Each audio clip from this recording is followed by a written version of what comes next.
Jest z nami Oli Thompson przed pojedynkiem na KSW 2022. Hello and welcome, Oli. First and foremost, you're fighting Karola Bedorfa, and did you find out anything interesting about him? Just since I've been in Poland the last few days, obviously I've bumped into Karol a few times, and we had the weigh-ins, and I know it's just interesting to see the stature of him. He's a big guy. He's maybe not as tall as I thought he was. I've already known my research of what sort of fighter he is, what he does well, what he doesn't do so well. So that's not new to me, but you know, it's nice to see someone in the flesh and get an idea of what you're dealing with. And are you aware more of his stand-up or ground game, because he was fighting ADCC? So, I mean, I'm aware of both. As far as the ADCC, it shows that he's got a certain caliber and experience in a certain aspect of the game. You know, sometimes in the MMA, it's not always transferred the same. You know, so you can't. Not every caliber of grappler has developed yet into the full-on MMA grappler that they need to be, and so I'm very aware and respectful of his level of grappling, but at the same time I'm not fearful of it. You know, I grapple with grapplers of even better quality, so it's not something I have to be nervous about. and it's a fight day, and you seems pretty relaxed because you didn't have a problem to give us this interview. So how you feeling? Yeah, I like to be relaxed. You know, I'm not a fighter who's pacing up and down on fight day. You know, I have a nap, I have some food, I'm relaxed. You know, I put in the hard work for many weeks, lots of hard, painful days of full time going again and again and again. This is my fun part. No, this is my reward for the hard work. You know, I get paid to train hard. I fight for free at the end of it because this is what I like to do. And you're fighting, it's your debut at KSW. Have you ever heard before about KSW and how they treat you here? I mean, yes, I've heard lots of positive people talking about how professional it is and a big organisation, and it's somewhere that I wanted to fight for quite a long time. Obviously, I was happy to fight in the UFC for a while. Obviously, that didn't have to go to my plan, so I didn't want to just go to nowhere. I wanted to fight on good professional shows, what I've been used to fighting on, and this hasn't disappointed me. And there was this episode in London with you supposed to fight Damiana Grabowski, and you know you're now fighting Karola Bedorfa, who is very similar to Damiana Grabowski. Those preparation you had for Damian, did you use something for this? Did you try to take something from those preparation to fight with Karol? I mean, I had a certain level of condition already coming through from the Grabowski. My training for Karola Bedorfa has been much better than my training for Damiana Grabowski. When the Grabowski fight was proposed to me, it was what I consider to be quite late on in for me to take a fight of that level. Excuse me, against someone of that caliber. But you know, sometimes if the terms are right, we make the best of it, and we go for it, and we go out there and do our best. So for this fight here, I've had more planning time and more time to prepare, and also they're both dangerous guys in their own way. Damian is probably 2 years more into his MMA career than Karola Bedorfa is, and but so that certainly gives me something to go out there and get hold of and take control of the fight, because you know, someone with lots of experience, it can be very hard to do that. They've got a lot of experience of every situation, so I'm very positive about how I feel about this fight, and this is a good fight. We've got similar levels of experience, and our records not too far different. Yes. And we're similar sizes, and there's a whole world of different aspects to my game that I'm still gaining each fight. That I'm really excited to show the world what me and my coaches can see from day to day in training. And I need to ask this because you had to fight with Damiana Grabowski, and he's fighting on April in Poland in a different show in Poland. Did somebody try to contact you about this fight, because both of you you were hoping for fighting somewhere soon? Yeah, sure. Well, after the cancellation last year, I took my time over Christmas to just spend time with the family and not worry too much about what's coming next.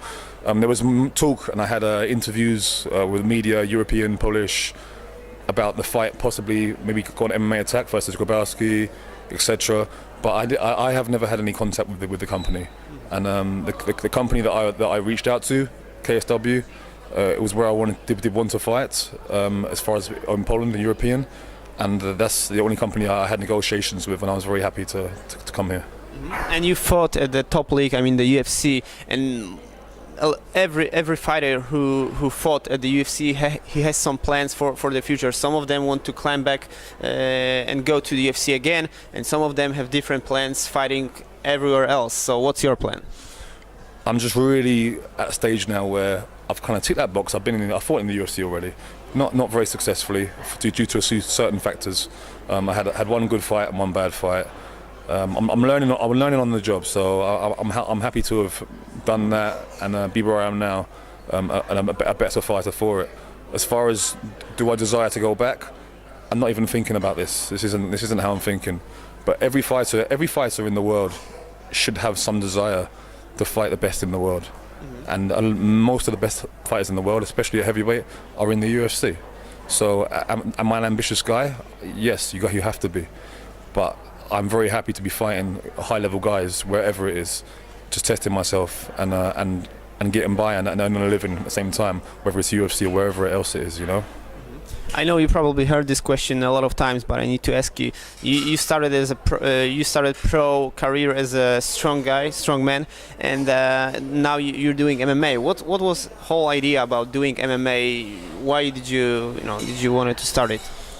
Well, to cut a long story short, I was coming to the end of my time in strongman. In my mind, it's very tough training in different ways. MMA training is very tough, but the strongman training it can lead you to many injuries and many it's not a good finish. If you choose to finish, it's good, but if you just finish when your body stops, then it's not so good. Before strongman, I'm from an athletic background, and I didn't feel like the strongman was necessarily showing that off as much as it could, and I wanted to compete in something more athletic. And I just looked around for something that I could compete in, because I have to compete in sports. This is me in my blood, and chose MMA and started off grappling. And I fought a professional MMA fight in my first month of training, soon after World's Strongest Man 2008, and went from there. So really, it was just a sport that I felt like I could do. And also I looked at the state, the condition of some of the heavyweight athletes, even some quite successful ones, and I wasn't overly impressed with what I saw, and I felt like I could beat a big percentage of them just on athleticism and power and speed alone. And now I'm 4 years down the line, I've got some skills to go along with that, and I don't think there's many guys that I can't beat when I'm prepared as I should be.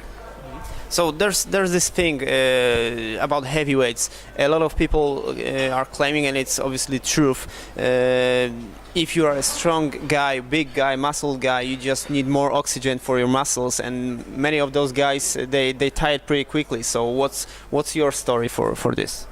I mean, it's again, each fight for me is a better learning process of my condition, how I need to be, how I need to train. When I began, I was still fairly heavy from strongman, and I realised very soon that was too heavy to be productive in a fight. And also, my training had to change to pure power, not just strength, pure power. My conditioning is very good for a heavyweight.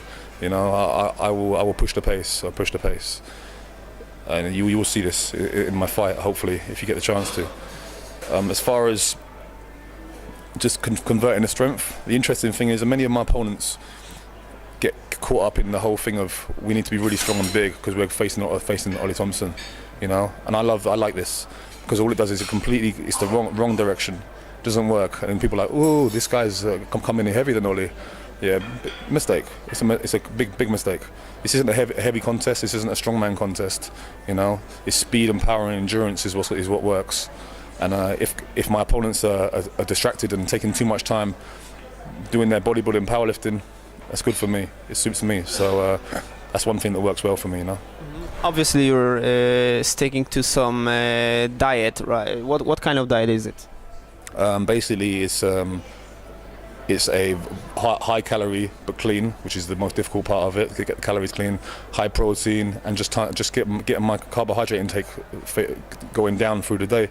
And changing my diet as I go through my training camp towards the fight, because I'll go through my training camp at maybe 120 kilos, and then but I know that from the way I train and how I do my diet, that I will naturally drop down gradually to about the weight I am now on fight day, and this is a good weight for me. You know, I tried to experiment in my last UFC fight. I experimented coming in very light, and it didn't feel quite right for me. It felt too small for me. And the last one, I know so many people ask you the same question about Mariusz Pudzianowski, and I will not ask you this, but just tell me how many times did they ask you this question? This is every interview about the fight with Mariusz Pudzianowski, you know. But I guess the one thing I'll say is that the fact that people are asking me means there is interest in this fascination for this fight. But you know what? The only reason that I'm done talking about it now is because I've got priorities to worry about, bigger priorities than Mariusz Pudzianowski.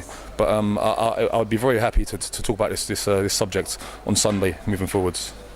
Thank you very much, and I wish you much luck. If there's somebody who would like to thank, just it's your time. You know, I just want to thank all my sponsors, all my coaches, all the support I get from my family, my friends, some friends that have come all the way to Warsaw, and also, you know what, I've had really positive support from all the Polish fans, whether they're supporting me, whether they're supporting Karol. They're all very positive fans, and that. So I've really enjoyed the atmosphere. Okay. Thank you very much. Thank you.